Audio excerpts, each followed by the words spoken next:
पिछले साल जब से कोरोना संकट शुरू हुआ है, डॉक्टरों और नर्सिंग स्टाफ पर काम का बोझ इस कदर बढ़ गया है कि छुट्टी और आराम क्या होता है वो सब भूल गए हैं। उनका एक ही मकसद रह गया है, मरीजों की जिंदगी बचाना। जब वो किसी मरीज को नहीं बचा पाते तो ये पीड़ा उन्हें अंदर से झकझोर देती है। खुद संक्रमित होने के खतरे और घर परिवार से दूर रहने की मजबूरी के बीच डॉक्टर और उनकी टीम दिन रात जुटी रहती है। इसके बावजूद कई बार वो मरीजों के रिश्तेदारों, सरकार और मीडिया के निशाने पर आ जाते हैं। डॉक्टरों की इस पीड़ा और उलझन के बीच उनके कठिन संघर्ष और जज्बे को समझने के लिए हमारे सहयोगी सुनील सिंह ने उनके साथ पूरा एक दिन बिताया। कोरोना की सुनामी सिर्फ मरीजों पर नहीं है, डॉक्टर भी हैं जिनकी जिंदगी में तूफान बनकर आया है। वो उतना सब एक साथ देख रहे हैं जो एक डॉक्टर अपने पूरे जीवन में नहीं देख पाता।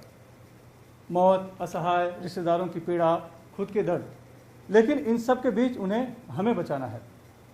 आज की हमारी एक कोशिश एक डॉक्टर की ज़िंदगी में झांकने की है। इसीलिए आज हम सुबह सुबह डॉक्टर केदार तोरस्कर के घर आए हैं। डॉक्टर केदार दक्षिण मुंबई के वोखाड़ अस्पताल में आईसीयू इंचार्ज हैं और उनकी पत्नी नमिता भी डॉक्टर हैं। नमस्कार। नमस्ते।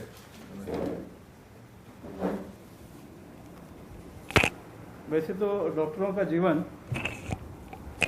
कठिन ही होता है, लेकिन अभी जब से कोरोना आया है तब से किस तरह का परिवर्तन आया है और किस तरह के अंतर्द्वंद से आप लोग गुजर पाते हैं? कभी कभी नींद खुल जाती है, कभी कभी नींद नहीं आती है। तो दैट इज ये कोरोना में ये ज़्यादा हुआ है क्योंकि इतने सारे मरीज हैं, इतने सारे पेशेंट्स आईसीयू में बढ़ गए हैं। तो ये जो घर आने के बाद वो विचार जाते नहीं है कभी भी। We try to disconnect. हम लोग कोशिश ये करते हैं कि ये ना सोचे, लेकिन इनवॉलेंट्रीली मन ही मन में वो विचार आ ही जाते हैं। तो ये दुविधा रहती है मन में और ये जो इमोशनल डिस्कनेक्ट करना चाहिए वो नहीं होता। होपलेसनेस और loss of sense of direction कभी भी नहीं था इसके पहले, वो एक बात है। दूसरी बात है कि हमारे जो पेरेंट्स हैं उनसे हम लोग मिल नहीं पाते। सबसे बड़ी दुविधा ये है कि उनका ख्याल सबसे ज़्यादा हम लोग को रखना चाहिए इस सिचुएशन में, लेकिन हम लोग उनसे मिल नहीं पाते। लेकिन वो हमारी स्ट्रेंथ है, हमारा सपोर्ट है। अगर वो नहीं होते तो हम इस बैटल को आगे नहीं ले जा पाते। निकलने से पहले रोज 2 मिनट यहाँ से बाहर देखते हैं। मानो हर नई सुबह उनको कह रही है कि थकना नहीं है, अभी बहुत काम बाकी है।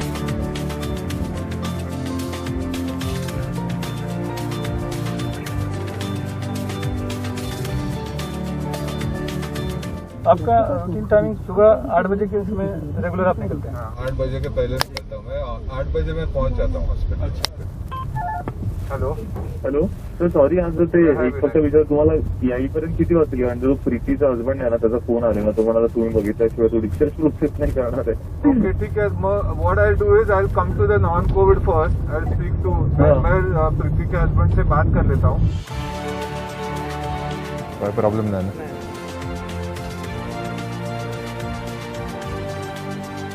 मैंने देखा कि आपने ये बनाया है स्माइली। हाँ, तो ये अपना नाम लिखा।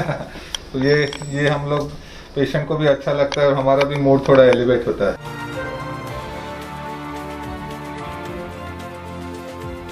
क्योंकि अब डॉक्टर कोविड वार्ड में जाने वाले हैं तो मैंने भी सावधानी के लिए ये PPE सूट पहन रखा है। तो अभी डॉक्टर साहब, डॉक्टर केदार तोरस्कर आईसीयू में जाएंगे। कोविड का आईसीयू है और ये इंचार्ज हैं आईसीयू के। और हम लेकिन वहाँ तक नहीं जाएंगे अंदर, हम यहीं पर आपको छोड़ देंगे।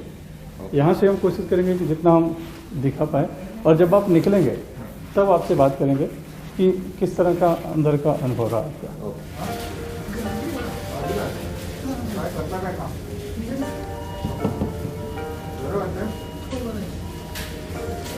डॉक्टर केदार तोरस्कर तो अपनी टीम के साथ अभी आईसीयू वार्ड का राउंड ले रहे हैं, मरीजों की तबीयत को समझ रहे हैं और क्या उन्हें इलाज देना है इसका मार्गदर्शन कर रहे हैं। उसमें अभी काफ़ी वक्त लगेगा, लगभग 2 से ढाई घंटे लग सकते हैं। तकरीबन मेरे ख्याल से 4 सवा 4 घंटे रह गए आप। हाँ, उतना टाइम लगता है आईसीयू में, तो उतना टाइम लगता है क्योंकि आज ज़्यादा प्रोसीजर्स था। 2 ट्रैकोस्टोमी लाइन इंतजार करते करते हम तो थक गए, तो हमने अपना खाना खा लिया। No problem. डॉक्टर का हमारा वर्क अनप्रेडिक्टेबल रहता है, तो फिर वो उसमें तो प्रॉब्लम होता है। जी। प्लीज़। आईसीयू में तकरीबन 4 घंटे रहने के बाद डॉक्टरों की टीम और नर्सिंग स्टाफ एक बार बाहर आए हैं और सबसे बड़ा जो सबसे कठिनाई पल मुझे लगा कि मैं सिर्फ 10 मिनट तक पीपीई किट में रहा, लेकिन मुझे लगा कि मैं अंदर से बहुत ही एग्जॉस्ट हो गया। 4 घंटे रहकर कैसे बिता पाते हैं डॉक्टर? नॉर्मली जब रूटीन में हम जब काम करते हैं तो हम लोग कैसे विदाउट पीपी बहुत इजी काम करते हैं, हम लोग को बहुत यूज टू होता है, फास्ट होता है काम।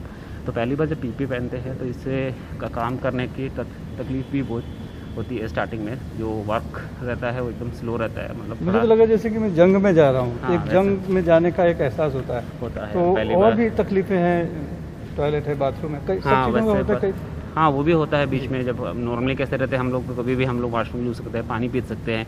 इसमें एक बार हम लोग घुस जाते हैं तो पानी पीने के लिए भी बहुत प्रॉब्लम होती है।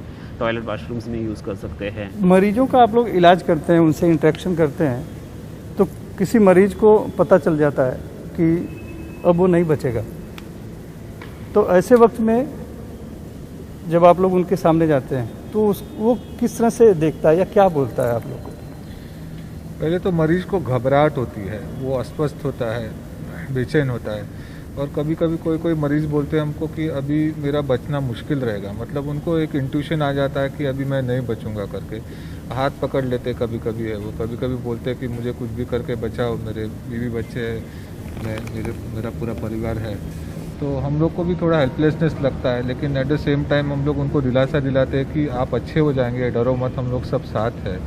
दूसरा प्रॉब्लम ऐसा होता है कि कोविड के पेशेंट्स के रिलेटिव्स उनको मिल नहीं पाते हैं, तो वो एक दुविधा हो जाती है कि वो अकेले रहते हैं। तो हमको उनको तसल्ली देनी पड़ती है, कि दिलासा देना पड़ता है कि हम लोग सब उनके फैमिली जैसे ही है। और रोज़ हम लोग उनको मोबाइल पे कॉल करवाते हैं, उनसे वीडियो कॉल एक बार होता है, एक बार डायरेक्ट कॉल होता है, तो उससे उनकी हिम्मत थोड़ी बढ़ जाती है। वो क्षण बहुत भावुक क्षण होता होगा।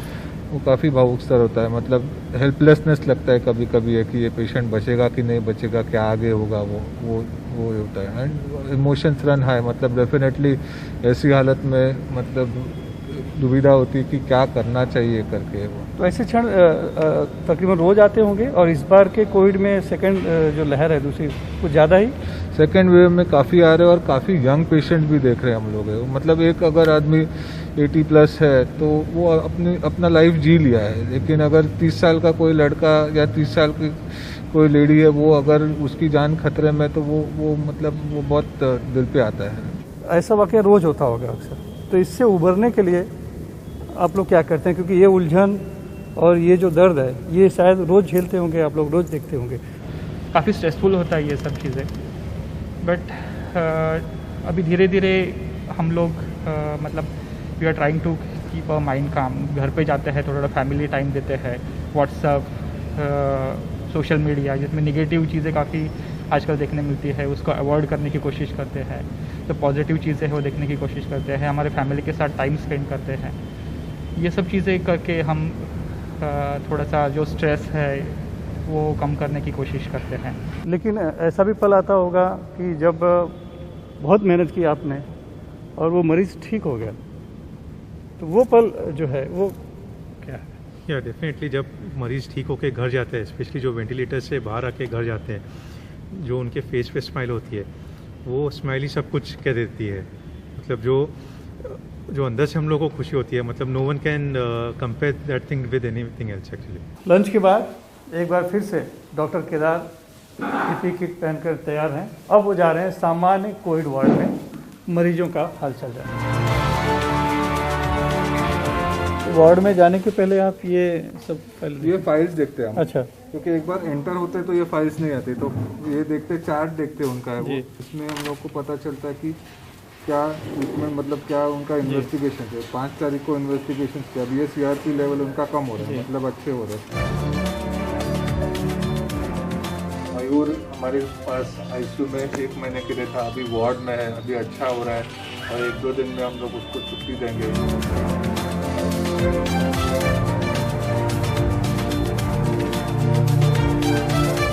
हम सुबह 8:30 बजे डॉक्टर केदार के साथ अस्पताल आए थे, और अब शाम के 6:30 बज रहे हैं, यानी तकरीबन 10 घंटे बाद उनका काम खत्म हुआ।